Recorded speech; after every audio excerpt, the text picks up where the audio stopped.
जय हिंद साथियों, मैं अपने इस वीडियो में आपका पुनः स्वागत कर रहा हूं। दोस्तों, हम लोग बात कर रहे थे सरलीकरण सिंप्लीफिकेशन के संबंध में जो भी सवालें बनती हैं उनको हम लोग समझ रहे थे, डिस्कस कर रहे थे। तो हमने इसका एक पार्ट यूट्यूब में अपलोड कर दिया है। प्लीज़ अगर आप नहीं देखें तो जाके उसको समझ लेंगे, देख लेंगे। अब हम लोग ये सरलीकरण का मैं सेकेंड पार्ट आपके बीच में प्रस्तुत कर रहा हूँ। और यहाँ पर हम लोग क्वेश्चन की शुरुआत करते हैं और समझते हैं कि कैसे क्वेश्चनों को हल करना है। तो देखिए, सरलीकरण का ये सेकंड पार्ट है और यहाँ से हम क्वेश्चन की शुरुआत करते हैं। तो ये कहा जा रहा है क्वेश्चन में कि ममता के पास 100 रुपये तथा 50 रुपये के कुल 85 नोट हैं, जिनका कुल मूल्य 5000 रुपये है। इसमें से 50 के नोट कितने हैं? समझना ध्यान से, सवाल बहुत इंटरेस्टिंग है। देखिए, 100 रुपये और 50 रुपये की नोट हैं और कुल नोटों की संख्या 85 है और जिनका कुल मूल्य कितना है? 5000 रुपये है।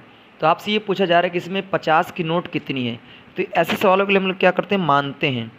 माना जो 50 रुपये की नोट है, 50 रुपये की नोट, इसको हम लोग मान लेते हैं कि यक्स है। ठीक है, अगर 50 रुपये की नोट हमने यक्स माना तो हम कहेंगे 100 रुपये कितनी नोट हैं।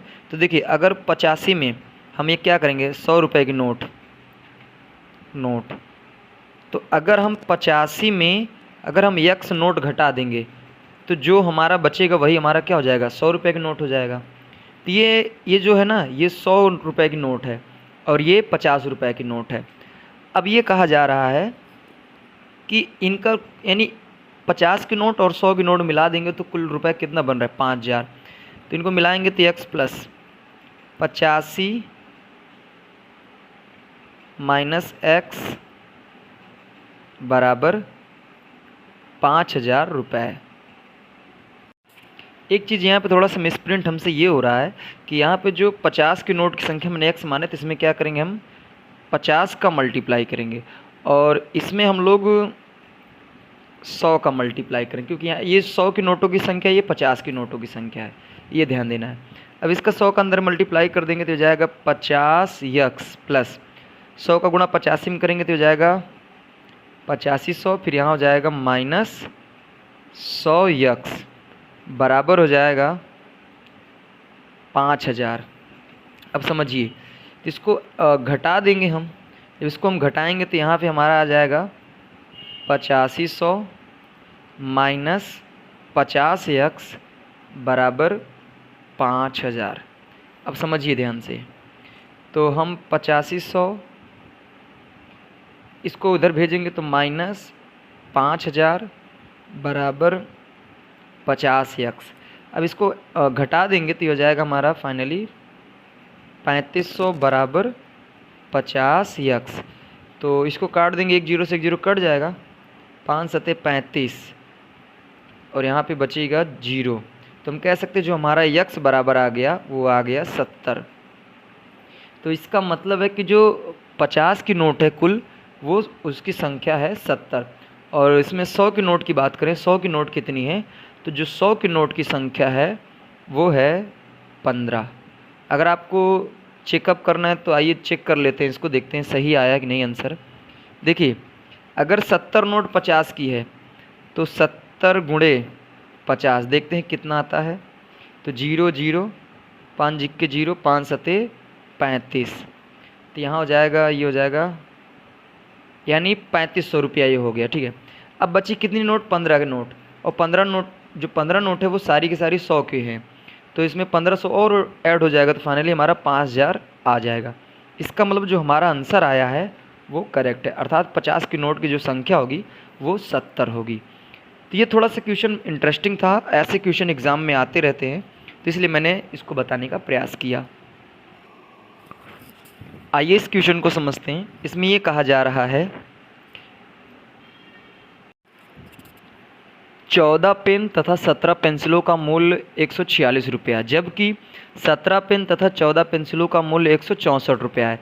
तो 3 पेनों का मूल्य अपने को बताना है। तो देखिए, यहाँ पे हम लोग मान लेंगे कि जो पेन, एक पेन का जो मूल्य है वो x रुपया है और एक पेंसिल का जो मूल्य है वो y रुपया, इसको हम मान लेंगे। तो पेन का हमने x माना है, पेंसिल का हमने y माना है। तो देखिए, एक पेन का माना है तो 14 पेन का कितना हो जाएगा? 14x प्लस एक पेंसिल का हमने y माना है तो 17 पेंसिल का 17y, और इसको ऐड करेंगे तो 146 हो रहा है। इसको इक्वेशन नंबर फर्स्ट मानेंगे। फिर उसके बाद 17 पेन 14 पेंसिल, तो 17x प्लस 14y बराबर 164। इसको इक्वेशन नंबर सेकंड मानेंगे। अब इसमें हमको यही बताना है कि तीन पेनों का मूल बताना है, अर्थात पहले हम x का मान निकाल लें तब तो हम बता पाएंगे। तो हम क्या करेंगे यहाँ पे आगे, एक बार हम लोग समीकरण को थोड़ा सा, इसको हल करने में थोड़ा प्रॉब्लम होगी, तो हम समीकरण 1 व 2 को एक बार ऐड कर लेंगे और एक बार क्या करेंगे, घटा लेंगे। तो आइए इसको करेंगे ही। तो यहाँ लिखेंगे समीकरण 1 + 2, 1 और 2 को क्या करिए, ऐड कर दीजिए। देखिए इसको ऐड कर देंगे तो 17 14 31, 17 14 31, यानी कहने का मतलब 31 हम कॉमन ले लेंगे, तो ये हो जाएगा 31x प्लस y बराबर, इसको ऐड कर लीजिए तो ये हो जाएगा 10, फिर ये भी हो जाएगा 10 और ये हो जाएगा 2, सॉरी 1 मिनट, यहाँ पे एक हासिल होगा ना, क्योंकि देखिए 6 4 10 की 0 हासिल 1, 6 4 10 1, फिर हासिल यहाँ पे हो जाएगा 2, तो ये 310 आ जाएगा। तो अब देखिए इसको हम काटेंगे तो यहाँ से हमारा फाइनली x प्लस वाई बराबर हमारा कितना आ जाएगा, 10 आ जाएगा। इसको समीकरण हम क्या कर देते हैं, 3 दे देते हैं। अब यहाँ पे देखिए थोड़ा सा हमने पूरा हल ही कर दिया है। अब क्या करेंगे, अब दोबारा देखिए, दोबारा अब क्या करेंगे, समीकरण 1 - 2 कर दीजिए, यानी 2 में से 1 घटा दीजिए। देखिए जब 2 में से 1 घटाएंगे ना तो 14 में 17 घटाएंगे माइनस का 3x, और इसमें से 1 घटाएंगे तो प्लस का 3y, और इसमें से घटाएंगे तो माइनस का 18 होगा। अब देखिए हमको यहाँ से क्या करेंगे, माइनस इसको काटना, तो -3 हमने कॉमन कर लिया, और यहाँ पे बचा देखिए ये x बचा, ये माइनस हो जाएगा, फिर इधर एक काट दिया तो x - y बराबर हमारा 6 आ गया। अब देखिए जो समीकरण 3 था और जो समीकरण 4 है, इसको हम क्या करेंगे, हल कर लेंगे।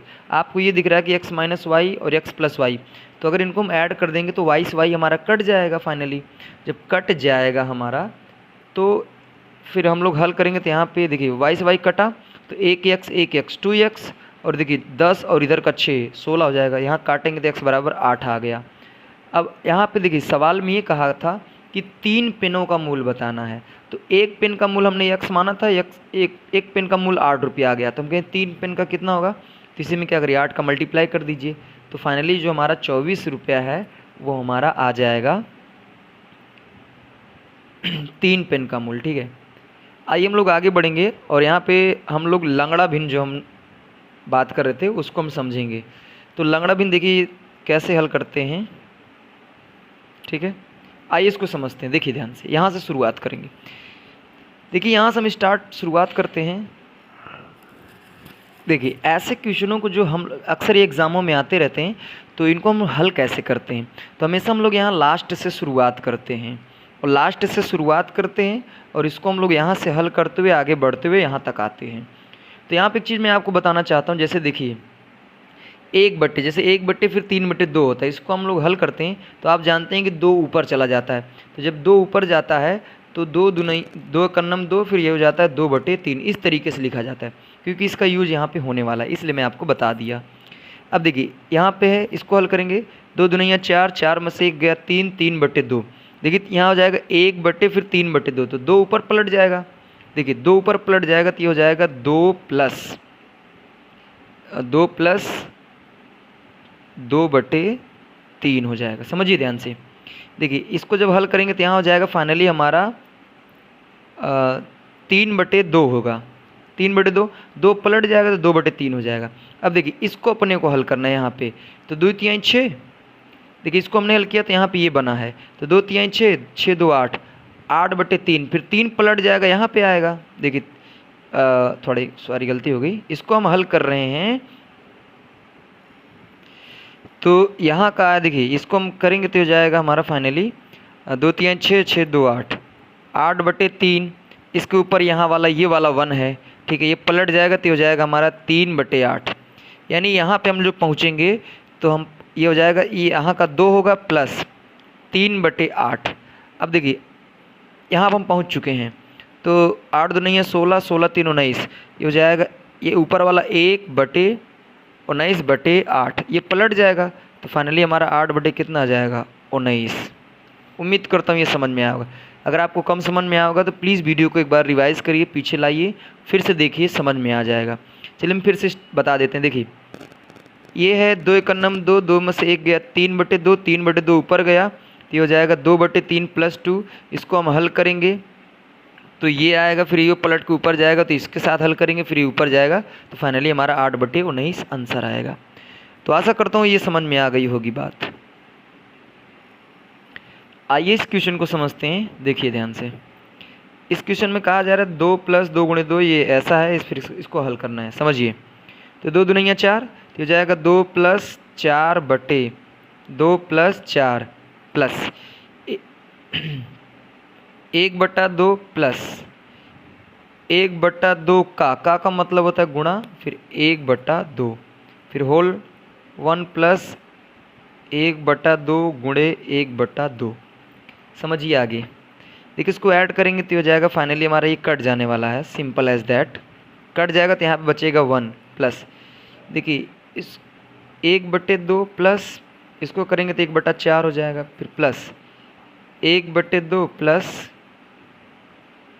1/4, तो ये भी फाइनली क्या हो जाएगा, कट जाएगा पूरा। तो 1 प्लस यहाँ भी बचा 1, फाइनली कितना आया 2। Simple as that. ये क्वेश्चन इजी था। देखिए हम लोग ऐसे क्वेश्चनों को देखते हैं तो तुरंत उसको हल करना स्टार्ट कर देते हैं, हम लोग दिमाग भी नहीं लगाते। वैसे देखा जाए तो मैं थोड़ा सा आपको हल करके दिखाया, अदरवाइज़ हल करने की ज़रूरत ही नहीं है, क्योंकि देखिए ये जैसा ये दिख रहा है ऊपर, सेम टू सेम वैसा नीचे है, जैसा ऊपर दिख रहा है वैसा नीचे, तो इसको मैं यहाँ से भी काट सकते हैं। तो यहाँ 1, यहाँ से हम खुद ही डायरेक्टली काट के 1 + 1 = 2 लिख सकते थे। तो ये इजी सवाल था, ज़्यादा इसमें कुछ खास दम नहीं था, बट ऐसे सवाल हमारे एग्ज़ामों में आते रहते हैं। आइए इस क्वेश्चन को समझते हैं, उसके बाद हम लोग इसके नेक्स्ट पार्ट में समझेंगे और भी क्वेश्चन। देखिए यहाँ पे 458 × 458 गुणे ये ऐसे करके दिया है।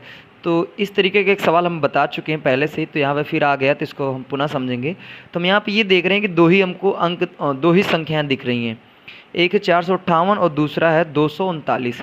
तो हम ए को क्या मान लेंगे 458 और हम बी को मान लेंगे 239। ठीक है, अब देखिए सिंपल एज दैट, इसको जब मान लेंगे ना तो ये पूरा हम 3 बार है तो इसको हम a³ लिख सकते हैं, माइनस इसको हम b³ लिख सकते हैं, बटे इनको हम a माने तो यहाँ हो जाएगा a² प्लस यहाँ हो जाएगा b² प्लस यहाँ हो जाएगा ab। अब हमको ये पता है कि a³ - b³ का फार्मूला होता है एक कोष्टक में -b, दूसरे कोष्टक में a² plus b² plus ab upon यहाँ हो जाएगा a² plus b² plus ab। अब देखिए ये फाइनली कट जाएगा तो यहाँ बचेगा a माइनस b। अब देखिए a के स्थान पे हम किसको माने तो 458 माइनस b को हम माने 239। तो घटाएंगे तो 458 में 239 जब घटेगा तो फाइनली हमारा 19 आएगा। तो आशा करता हूँ ये क्वेश्चन समझ में आया होगा। इसके आगे का जो और भी क्वेश्चन है उसको हम लोग नेक्स्ट पार्ट में समझेंगे। अब अलविदा लेंगे, आगे मिलेंगे हम लोग नेक्स्ट वीडियो में, तब तक के लिए जय हिंद।